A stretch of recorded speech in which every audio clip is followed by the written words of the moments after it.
A big trade in the NBA has everybody talking, has NBA fans talking.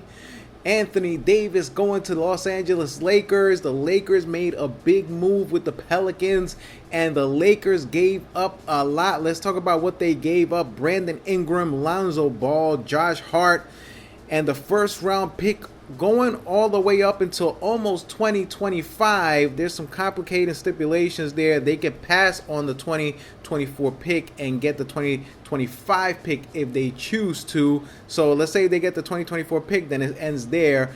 Or they can skip on that pick and get the 2025. So most of this is in the favor of the Pelicans. The Lakers taking a big risk. This goes to show that the Lakers are all in. They're trying to win now with LeBron while he's still young, while he's still kind of in his prime. I mean, his defense has diminished a little bit. His athleticism has diminished a little bit, but he's still LeBron. He will still give you 20 points, 10 rebounds, 7 assists a game. He's still one of the greatest players in the NBA, and I don't think he's ever had a player like Anthony Davis. So yeah, they gave up a lot, but I think it's a trade that works for both teams. Now the Pelicans have all kinds of assets. They're stacked in terms of assets to combine with Zion Williamson, which is pretty much guaranteed that they're going to draft the Pelicans. So they have a nice lineup, the Pelicans. They have a nice lineup to build for the future, and some people are even saying that they might try to do some trade for R.J. Barrett, because the Knicks are likely to draft R.J. Barrett,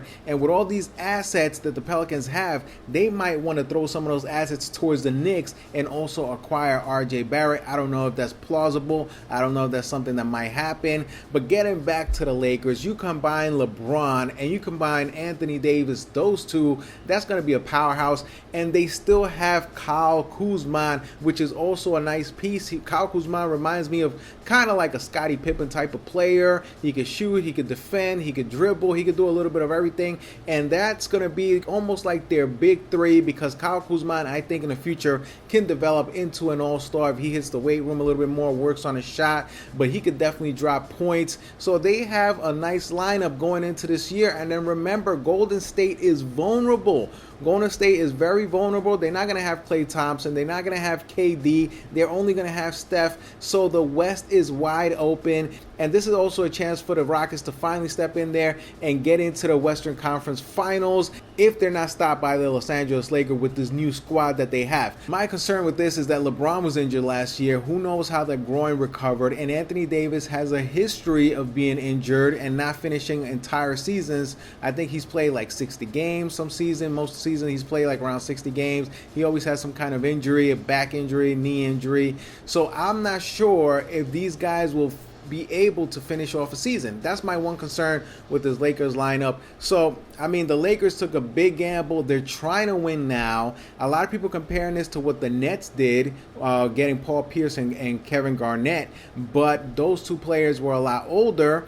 And Anthony Davis right now, he's in his prime. He's 26 years old. He still has a lot of years left in him. The thing is, can he avoid injuries? That's going to be the key right there. If he gets injured and they can't win a championship with these two players, then the Lakers gave up a lot. So who won this trade? I'm really not sure. It's too early to tell, because let's say the Lakers do end up winning a championship, then the Lakers won this trade. If they don't end up winning a championship, then the Pelicans won this trade, because they did give up a lot of future assets. So that's my thoughts on this. I think it's going to be interesting to see how the Lakers work out next year, if they're going to be able to really get this going and really get to the Western Conference Finals and potentially win a championship. Who knows? It's exciting to think about. I mean, free agency hasn't even started yet, and things are already going on. Thanks for watching. Let me know what you think about this video. See you guys in the next one. Peace out.